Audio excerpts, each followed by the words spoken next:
So let's start off by talking about food. What's your favorite food? I really love Asian food because I live in England, so it's harder to get Asian food around. But I like spicy, flavorful, and like just generally savory food. Do you cook a lot at home? Not as much as I would like to. I would love to cook more because I actually enjoy the process of cooking, but I just cook out of convenience and like because every day I've got to make sure I get my work done and then cook for my kids, which takes a lot of time. Sometimes we get takeaway, but they like it. What are popular takeaway meals in your local area? Fish and chips. It's a favorite with everyone, so that's an easy option. But generally, because of my own preference, I love just to get Thai and Vietnamese. This is something that I could just get around my local area. It's very easily sourced. How often do you eat fast food? I try to eat really healthily, but then I tend to go down the Filet-O-Fish McDonald's route when I'm traveling. So I suppose only once every few months. Now let's talk about seasons of the year. What's your favorite season of the year? Well, I love any time when the sun starts to come out. So around spring or early summer before it gets too hot. I just love a little bit of vitamin D and it makes me happier as well. So that is definitely better than the winter. What do you do when it gets too hot in the summer? Hide. I tend to also, go into any kind of buildings with air conditioning, and I have the fan on every night when it's really hot. So yeah, when it gets really hot in the summer, I really need a lot of like fan and kind of just anything I can hold with me when I go out as well. At what time of year do you normally go on holiday? I try to go outside of the school holiday season, but because I have kids, we tend to have to go during, when there's term breaks, when the school breaks. But my favorite time of going away would be during Christmas, because I much prefer to be in a warmer climate when it's really, really cold. So yeah, it's just that time before or after Christmas. Have you ever been on holiday somewhere very cold? Yes, I love Norway.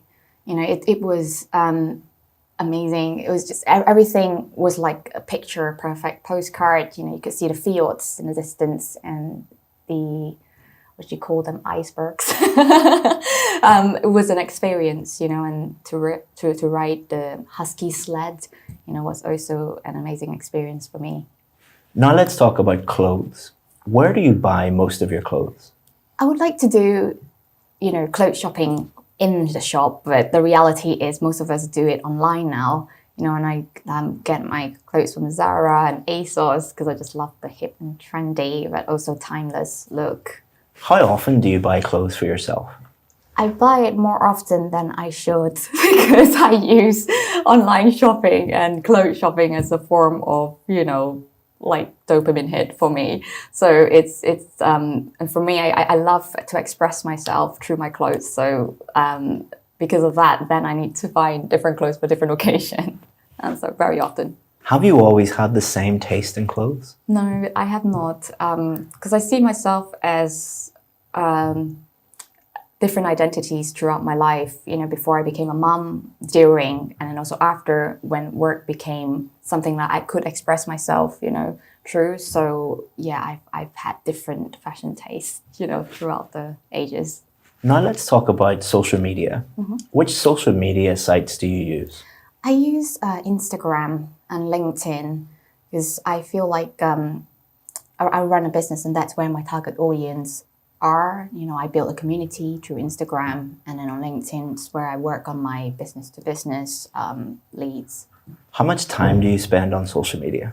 Way too much. I shouldn't be spending so much time, but I find that it is once you visit social media and you post something, it's also about engaging with people to ensure that you build relationships. So yeah, a couple of hours a day.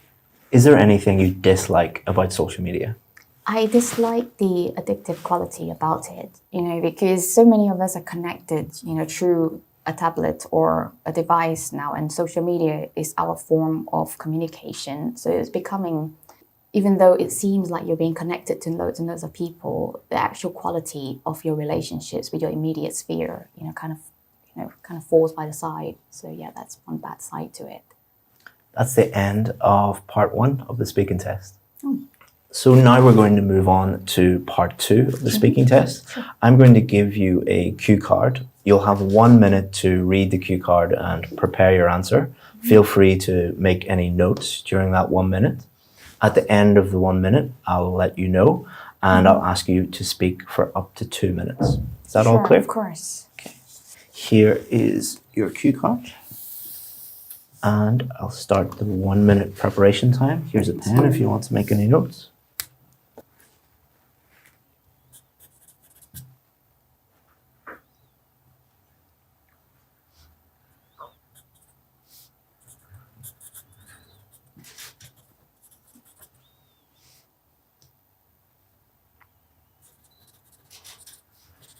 So please speak for up to 2 minutes on this topic, please. Okay, so a job that I really enjoyed is being a speaker and a storyteller. And I love doing this job now because when I was growing up, I love writing little stories and just connecting with people and having conversations. But I never thought that I could become a speaker one day. I started my career, in STEM, and then ventured through 16 different industries because I didn't really know where in the world of work I fitted into. But eventually I realized that all this became really useful for me to gain all the skills that I needed, in communication, and brought it all together in a field that I was deeply passionate about. That allowed me to channel what I really love about my work and a topic that I love, to make a difference in people's lives. Being a speaker is the perfect place to do this because you could influence people's thoughts and inspire positivity in people's lives, which is something that you could do in other places, but the impact is so much more immediate and you are affecting people in such a big way and affecting a bigger audience as well whilst you're doing it. And this is something that I'm very lucky to be able to do now.